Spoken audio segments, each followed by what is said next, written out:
The final column of the week 4 independent practice asks us to simplify the following expressions and answer in simplest form.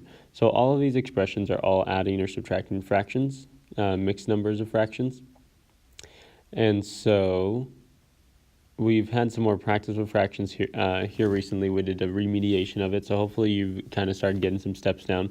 But if you're still a little confused on what the steps are to adding fractions, here's a kind of technique in order to do that. First thing I would recommend is to do the keep change change. If you feel like it's going to be a little easier to just see it as an addition problem, do the keep change change. The second part is to turn them into improper fractions. So get your mixed numbers to improper fractions. And then after you do that, then find the lowest common denominator. And then once you find the lowest common denominator, last step, just add them together. Or subtract them if you didn't do the keep change change.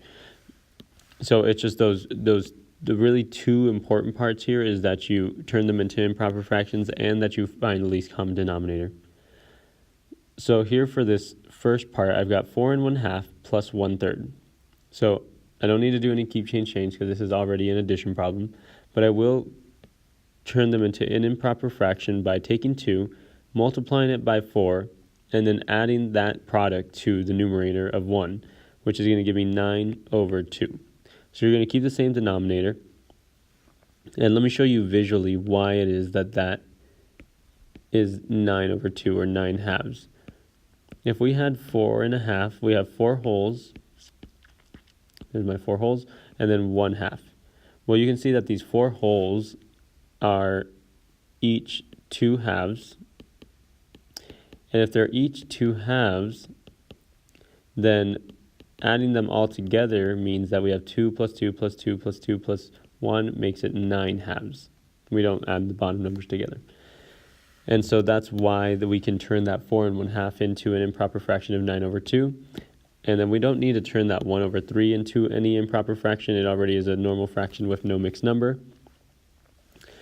We'll continue the problem with our next step, and that is to find the lowest common denominator of 2 and 3.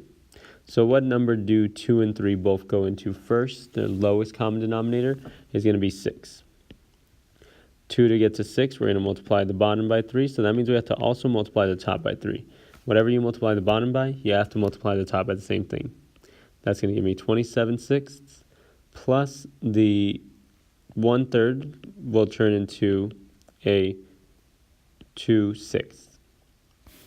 Add those together, 27/6 plus 2/6, that's going to be 29/6. And then simplify it. How many wholes can 6 make if you have 29/6?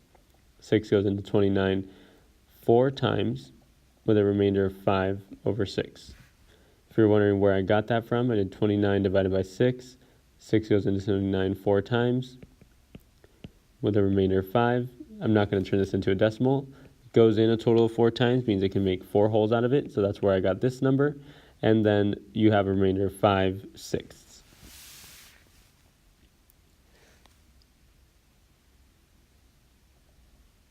Question number 2, we do have a subtraction problem in this case, so I'm going to do the keep change. It just helps me out a little bit.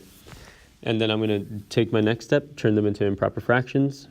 4 times 3 is 12, plus 1 is 13/4, plus negative 1/3. The lowest common denominator of 4 and 3 is going to be 12. I'm going to put my negative sign there so I don't forget it.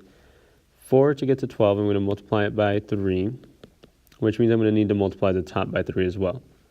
And then 3 to get to 12, I'm going to multiply that by 4. So I'm going to multiply that negative 1 by 4 as well.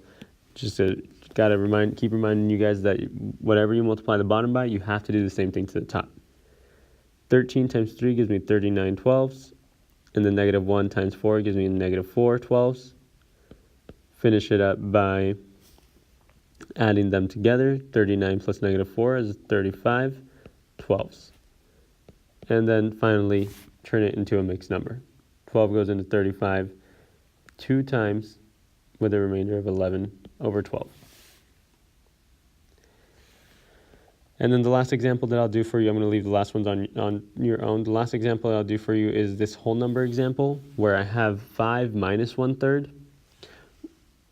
This one you can probably knock out in your head mentally, because if you have 5 and you subtract a third, if you have 5 wholes, and let's break them up into thirds.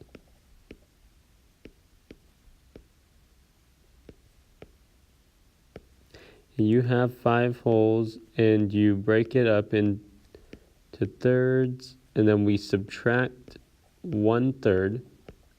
So I'm going to take one of these away. Not all of that. I'm going to take one of these away. You should, what I'm trying to get at here, if this would actually work, is that you're going to end up with,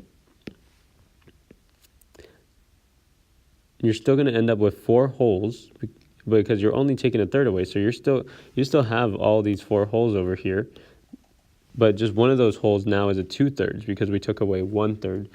So it makes sense that 3/3 minus 1/3 is going to give you 2/3 left over.